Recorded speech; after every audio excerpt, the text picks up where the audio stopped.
Il ne s'agit pas d'un sujet au milieu des autres, même si vous avez peut-être le sentiment de la récurrence de ce sujet. C'est ce qu'avait souligné le président de la CEF, Monseigneur Éric de Moulin-Beaufort. Un sujet donc un peu à part, celui de la fin de vie. Il l'avait dit devant les autres évêques réunis à Lourdes. Depuis qu'Emmanuel Macron en a dévoilé les grandes lignes le 10 mars, les responsables de l'Église catholique ont à plusieurs reprises critiqué le projet de loi sur la fin de vie.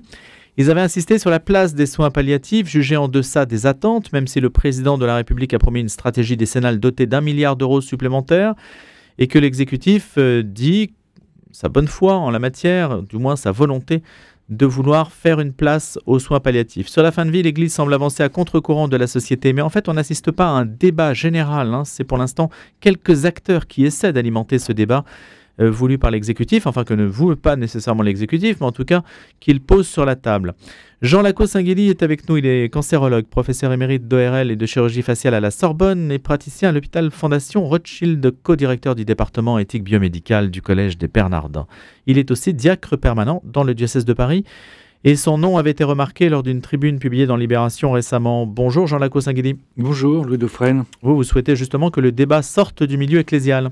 C'est essentiel que ce débat, tout le monde comprenne qu'il nous concerne tous. C'est-à-dire que c'est pas un problème de catholique ou de non-catholique, c'est un problème qui concerne chacun, puisque c'est la fin de vie, c'est la fin des nôtres, la fin de la vie des nôtres, et c'est absolument essentiel. Alors moi je voudrais dire tout de suite une chose, je suis très frappé depuis quelques semaines, particulièrement par le fait que beaucoup de gens que je vois en consultation, finalement, se posent des questions. Je parle des hommes et femmes de bonne volonté, c'est-à-dire ceux qui sont pas idéologues, pas spécialement engagés politiquement ou religieusement, et qui finalement ont une préoccupation majeure pour eux et leur famille, c'est le problème de la souffrance, le problème de la douleur. C'est-à-dire que, quel que soit leur préjugé existentiel, ce qu'ils veulent, c'est ne pas souffrir. Et donc, il me pose la question, au cours de nos discussions, de savoir si, au fond, l'aide active à mourir n'est pas une réponse à la douleur majeure. Et voilà, je pense que c'est une façon de poser le problème, parce que la réponse est non. C'est-à-dire que la réponse à la douleur majeure, qui est finalement ce qui suscite la plupart des demandes de fin de vie, la réponse à la douleur majeure, c'est pas la mort, c'est le traitement de la douleur. Et je crois qu'il faut redire que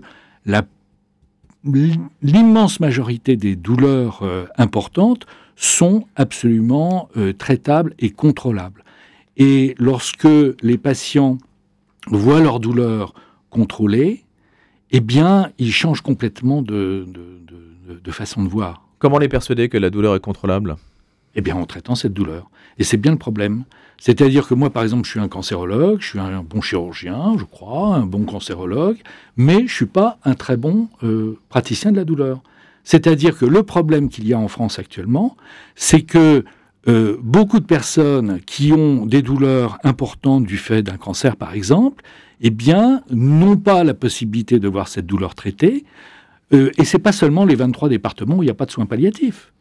Paris, de ce point de vue-là, aussi est un désert médical. C'est-à-dire que, comme praticien, je sais que un certain nombre de patients vont avoir des difficultés pour rencontrer des structures de soins palliatifs, et que nous, praticiens, notamment cancérologues, eh bien, une de nos actions et de nos hantises, c'est de trouver pour ces patients les structures adéquates. Alors évidemment, on a les grandes structures bien connues dans les grandes villes de soins palliatifs. On connaît l'importance des unités mobiles de soins palliatifs. Le ministre Frédéric Valletoux vient de rappeler qu'il y aurait plus d'unités mobiles de soins palliatifs. Il n'empêche que... Il s'est engagé. Il s'y est engagé, enfin, c'est ce que j'ai entendu hier lorsqu'il a été interrogé, mais je pense que l'enjeu, c'est pas de faire une loi de liberté sur l'aide active à mourir. L'enjeu, c'est de faire, comme il y a 20 ans ou 15 ans, un plan cancer, de faire un plan soins palliatifs et d'accompagnement. C'est ça le véritable enjeu pour tout le monde. C'est ça la véritable mesure des choses pour une société solidaire. Vous aviez choisi de publier dans Libération ? Bah écoutez, il m'a paru opportun. Lorsque j'ai entendu, il y a une dizaine de jours, les déclarations du président Macron, j'avais un article que j'étais en train d'écrire. J'ai tout laissé tomber ce que je faisais ce dimanche-là pour parfaire mon article et pour l'envoyer à l'IB, parce que je pense que l'IB est un lieu où justement il est important que le débat soit porté d'une façon qui soit une façon citoyenne. Quand je dis l'homme et la femme de bonne volonté, c'est tout citoyen qui est amené à finalement se réfléchir à ça. Souvent les gens ont peur se sentent pas très à l'aise, ils ont peur de ne pas dire les bonnes choses, mais en fait je crois que c'est tout à fait essentiel que chacun y réfléchisse. Le fait de faire cohabiter un projet de loi sur l'aide active à mourir, donc qui est l'autre nom, le nom euphémisé de l'euthanasie, et les soins palliatifs, ça vous jugez que c'est impossible? Bah, moi, je pense que la difficulté, elle est absolument majeure. C'est-à-dire que l'investissement dans le développement des palliatifs, c'est quelque chose qui est très qui est long, qui est coûteux, sur lequel il faut à la fois des médecins et du personnel non médical qui soit vraiment formé. Et on sait bien, quand on fréquente les grandes institutions de soins palliatifs, à quel point la compétence, elle est à tous les niveaux, c'est-à-dire à l'accueil, elle est dans le soin, vraiment, c'est pas seulement c'est pas hyper technologique, hein, c'est l'accueil et l'accompagnement. Et ça prend du temps. C'est-à-dire qu'il faut des gens qui soient d'abord désireux de faire ça.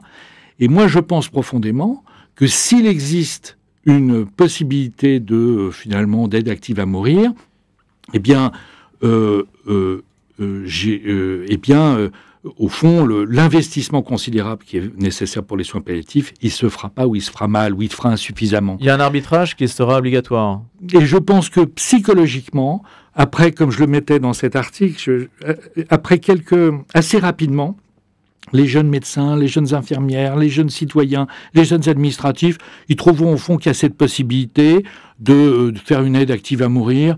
Et au fond, pourquoi est-ce que c'est si important de proposer autre chose? L'autre jour, j'étais frappé, j'écoutais un débat sur une grande radio publique, la semaine dernière ou la semaine d'avant, et il y avait l'animateur qui, je pense par naïveté, a dit mais au fond... si ces gens ont très mal, si la douleur ne peut pas être contrôlée par un médecin normal, au sens qui n'est pas très compétent dans ces histoires-là, comme moi par exemple, eh bien, au fond, peut-être qu'en effet, l'aide active à mourir est une réponse pertinente. Non, c'est une réponse absolument inadmissible. C'est-à-dire qu'il faut pouvoir, dans la mesure où toutes ces douleurs sont contrôlées, il faut pouvoir absolument permettre à tous ces patients partout, pas seulement dans les 23 départements qui n'ont pas de structure soins palliatifs, mais à Paris, dans les grandes villes, partout, dans toutes les structures sociologiques qui peuvent exister, eh bien, il faut pouvoir offrir ces compétences qui sont nécessaires. Et vous savez... Le traitement de la douleur n'est pas contingenté aux soins palliatifs. Non, il n'est pas contingenté aux soins palliatifs. Donc ça veut dire que normalement, dans n'importe quel hôpital, on doit pouvoir bien sûr héberger le traitement de la douleur. Bien sûr, c'est pour ça qu'il y a les unités mobiles de soins palliatifs. Mais quand même, il faut une compétence spécifique. L'autre jour, un de mes amis chirurgiens digestifs d'expérience me racontait que sa mère avait été traitée pour un cancer du pancréas et était dans une grande structure hospitalo-universitaire et qu'elle était au plan cancérologique tout à fait bien traitée, sauf qu'elle souffrait. Et que ça n'est finalement que quand elle a été prise dans une structure de soins palliatifs qu'elle a eu un traitement efficace de la douleur, qui est un traitement très très précis. C'est pas un traitement qui se donne avec 2 cachets, puis voilà, continuer. Non, c'est très très précis pour ajuster le traitement médicamenteux à la douleur.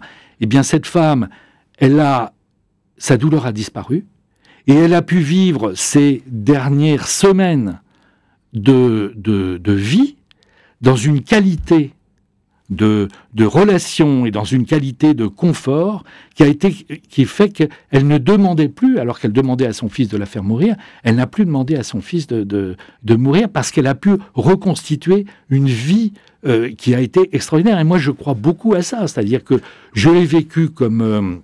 D'abord, je l'ai vécu comme aidant de mes parents. Je l'ai vécu comme aidant de ma sœur.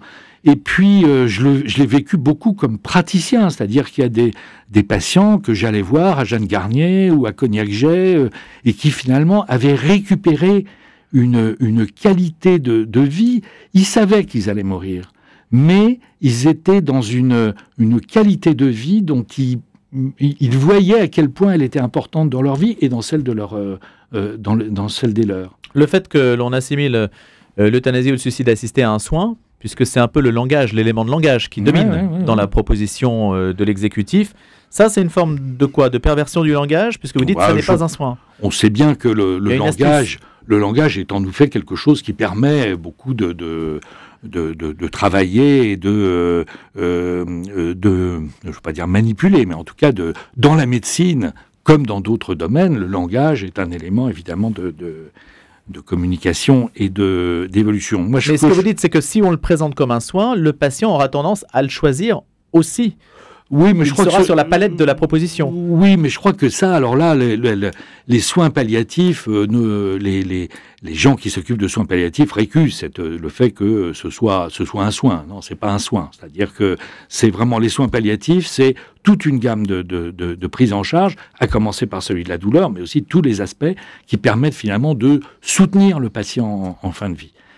Donc vraiment, je pense que il serait important, moi ce que je souhaiterais vraiment, donc un plan soins palliatifs, ça serait pour une société solidaire comme la nôtre.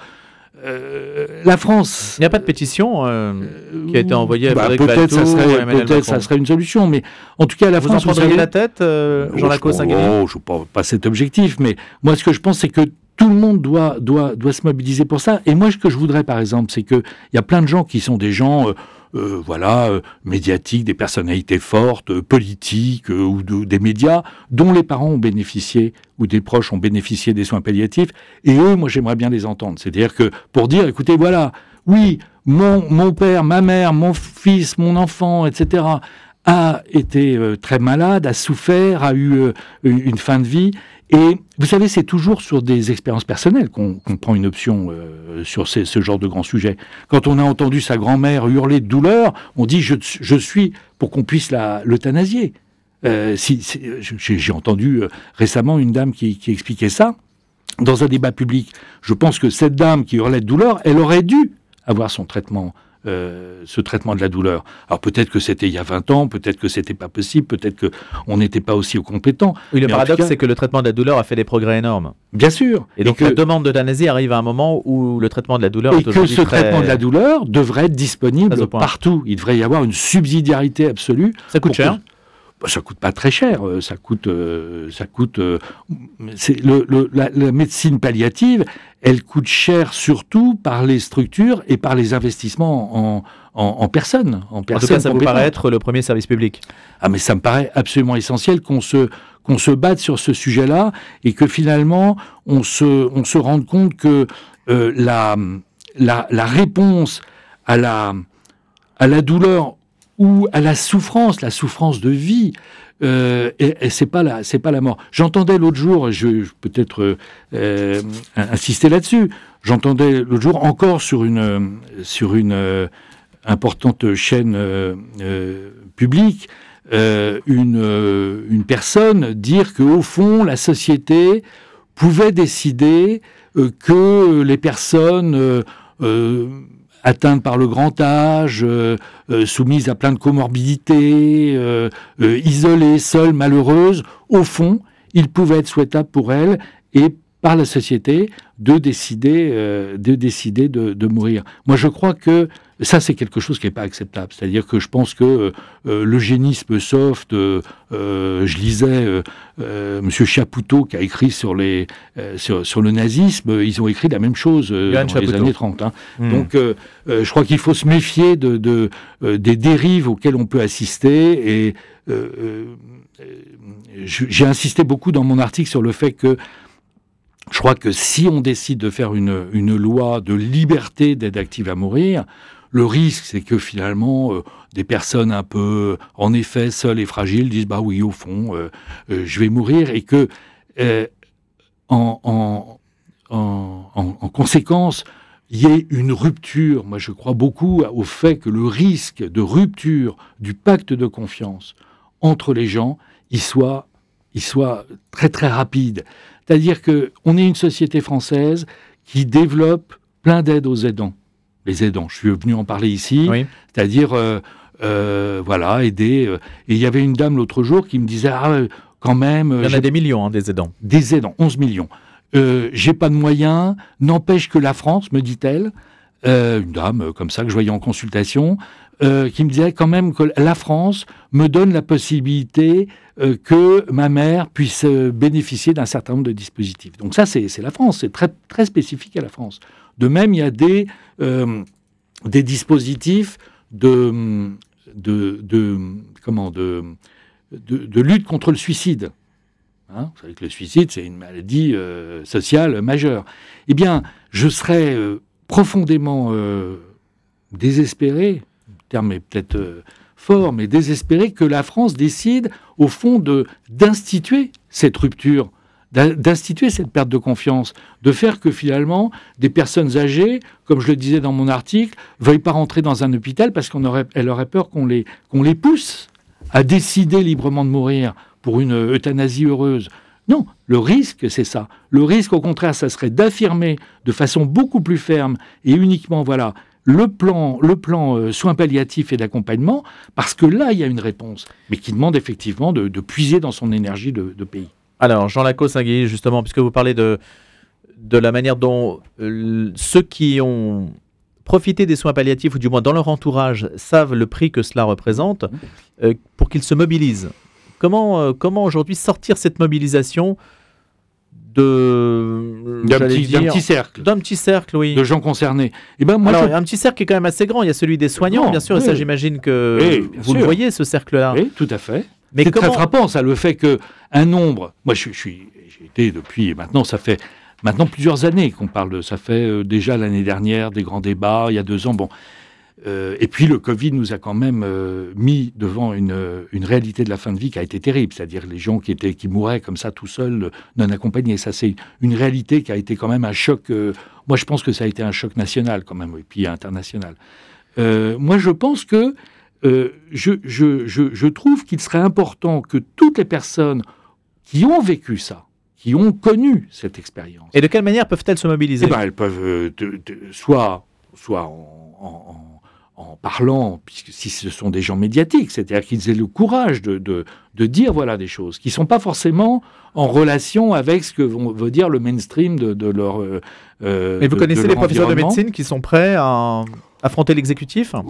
J'espère bien, oui, il y en a déjà un certain nombre qui l'ont fait. Mais par contre, tout un chacun peut écrire à son député, à son sénateur, à son ministre de la Santé ou des Finances. Ça sert à quelque chose ? Moi je crois, à son président de la République, et lui dire, Monsieur le Président de la République, j'ai bien entendu ce que vous avez fait, pour ma part. Moi je pense que chacun doit le dire avec ses mots. Je ne veux pas pour les lettres circulaires, etc., ça c'est des bêtises, mais par contre que chacun puisse, avec son énergie et ses mots, dire quelque chose, surtout s'il a été touché par ça, je pense que c'est essentiel. Faut-il installer, Jean Lacaussinguilly, un rapport de force entre le monde des soignants et l'exécutif ?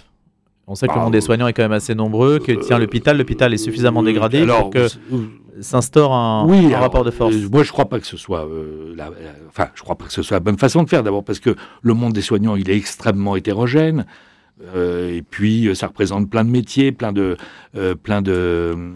situations différentes. Mais moi, ce que je veux dire, c'est que il est très frappant que 70% des soignants, quel que soit leur métier, leur âge, leur religion, leur engagement, etc., sont contre une loi d'aide active à mourir. Et 70% ou 65% des Français trouvent que ça serait bien. Moi, je pense que... il y a même des sondages qui vont au-delà, jusqu'à 80% pour certains sondages. Donc, ce qu'il faut dire, c'est que la liberté, il faut comprendre... Moi, je pense qu'il faut comprendre que s'il y a cette loi de liberté... Une loi, ça a quelque chose de dynamique. C'est-à-dire que si après, il y a une loi de liberté qui est instituée, eh bien, il y aura une dynamique qui sera une loi, qui sera une dynamique mortifère. Moi, je le crois profondément. Est-ce que ça changera quelque chose pour l'exercice de votre métier ? Évidemment, ça changera certainement quelque chose pour l'exercice surtout de certaines spécialités exposées, qui côtoient la mort tous les jours. Mais on l'a vu en Belgique, dans le Benelux, c'est-à-dire que, de facto, passé 75 ans, il y a une espèce de désinvestissement, passé 70 ans même peut-être, de désinvestissement d'un certain nombre de structures vis-à-vis des patients. Hein. C'est-à-dire que l'autre jour, une de mes collègues me racontait qu'elle avait accompagné sa tante en Belgique, qui avait une infection pulmonaire pas très grave, mais que finalement, aux urgences, elle avait été complètement traitée avec rien du tout. C'est le médecin qui regardait ça avec cette air. Donc il y a certainement, il va y avoir une tendance à se désinvestissement. À se désinvestir. C'est ça, en fait, que l'on ne mesure pas, peut-être. Bien sûr. Et je pense que l'idée de dire « mais il y aura des garde-fous, vous en faites pas, etc. », je pense que c'est soit de l'innocence, soit une façon non prévoyante de voir. Je suis persuadé que ce qu'il faut, c'est au contraire renforcer. Alors, certains mauvais esprits peuvent penser qu'il y a une convergence d'intérêts compte tenu de la très grande pénurie médicale et financière plus générale dans laquelle on est, et que finalement, c'est quelque chose qui pourrait... mais ça serait terrible de penser ça. C'est-à-dire que moi, je pense que s'il y a un investissement à faire, c'est vraiment un investissement pour soutenir les gens et pour leur dire « nous soutenons ». Et pas avoir une espèce de double langage disant « oui, on fait une loi de liberté, mais il y aura aussi une loi de soutien des soins palliatifs ». Est-ce qu'il y a une question métaphysique derrière, c'est-à-dire je veux être maître de ma mort et ce n'est pas à Dieu, à la nature de décider pour moi. Je décide de tout. Il y a certainement cette condition, cette question métaphysique pour un certain nombre, mais je pense que, encore une fois, l'homme et la femme de bonne volonté, ce qu'il veut, c'est que, au fond, on donne un accompagnement, une qualité de vie, ne pas avoir mal, ne pas pouvoir avoir quelque chose qui soit... vous savez, on parle tout le temps de dignité. Moi, je pense, comme médecin, que toute personne est digne. C'est-à-dire que même quelqu'un qui est en train de gésir sur son grabat, eh ben, il a la dignité absolue. C'est-à-dire que... et donc, ça, c'est de même l'autonomie. Hein. L'autonomie est souvent mise en avant. L'autonomie, c'est d'accepter aussi que l'on s'occupe de vous. Donc, je crois que ça, évidemment, c'est en cela que ce sont des débats moraux et métaphysique, oui, bien sûr. Mais là, moi, je parle en médecin, c'est-à-dire en personne qui se rend compte, parce que je le vois tous les jours, les dérives qu'il peut y avoir et l'importance qu'il y a à soutenir nos frères humains. Merci beaucoup, Jean Lacot-Singuilly. Je rappelle que votre tribune avait été publiée dans Libération du 13 mars, intitulée « Monsieur Macron, avec votre projet de loi, la logique mortelle s'imposera ». C'était le titre de Libé. Exactement. C'est vrai qu'on essaie de parler de ce sujet régulièrement pour justement peut-être installer ce débat au cœur de la société française, ce qui n'est pas encore le cas. Et votre message, c'est de dire que vraiment tout le monde est concerné. Je vous remercie beaucoup d'être venu ce matin.